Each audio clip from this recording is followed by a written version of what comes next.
talk about how can you link or change phone number on your Lemon app. We're going to figure out the solution or know how you can do that on your app.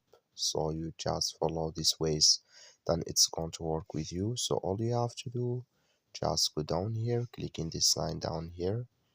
When you just click on it, it's going to take you to your profile. It's going to show for you like this.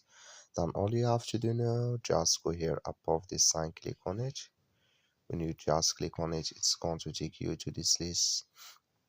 It's going to show for you like this. Then just click here on account.